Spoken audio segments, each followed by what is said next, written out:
অতি লঘু একটি অ্যাসিড দেওয়া থাকলে তার পিএইচ বের করতে গেলে একটি সমস্যার সৃষ্টি হতে পারে। লক্ষ্য করো 10⁻⁻8 মোলার HCl, খুবই পাতলা HCl। লক্ষ্য করো এখানে H প্লাসের পরিমাণ হচ্ছে 10⁻⁻8 মোলার। পিএইচ বের করার সূত্র log of H প্লাস। তাহলে আমরা যদি হিসাব করি এখানে পিএইচ log of 10⁻⁸, তাহলে অ্যান্সার চলে আসবে 8। বাট তোমরা জানো অ্যাসিডের পিএইচ হয় 7-এর চেয়ে ছোট, বাট তাই অ্যাসিডের পিএইচ 8 হওয়া সম্ভব না।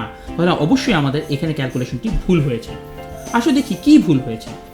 অতি লঘু যখন HCl সলিউশন নেওয়া হয়েছে সেখানে আসলে কিছু পরিমাণ পানি ছিল এবং পানি বিয়োজিত হয়ে কিছু পরিমাণ H প্লাস এবং কিছু OH মাইনাস দেয়, এবং আমরা জানি পানি থেকে আসে H প্লাসের পরিমাণ হচ্ছে 10⁻⁷।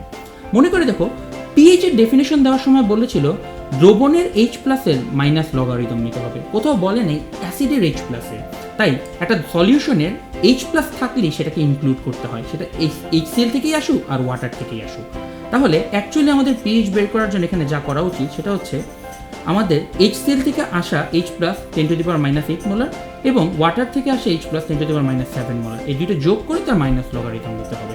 তাহলে অ্যান্সার আসবে 6.995, এবং এই অ্যান্সারটি খুবই যুক্তিপূর্ণ, কারণ অতি লঘু অ্যাসিড হলে তার পিএইচ 7-এর একটু কম হওয়ার কথা। তোমার মনে এখন যে কোশ্চেনটি ঘুরপাক খাচ্ছে সেটি হচ্ছে তাহলে এই পানি 10⁻⁷ আমরা সবসময় কেন অ্যাড করি না।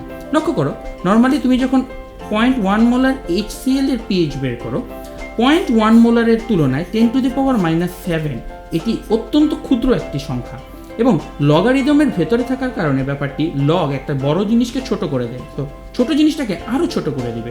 তাই 10⁻⁷ যোগ করলে যে অ্যান্সার থাকে, যোগ না করলেও একই অ্যান্সার থাকে।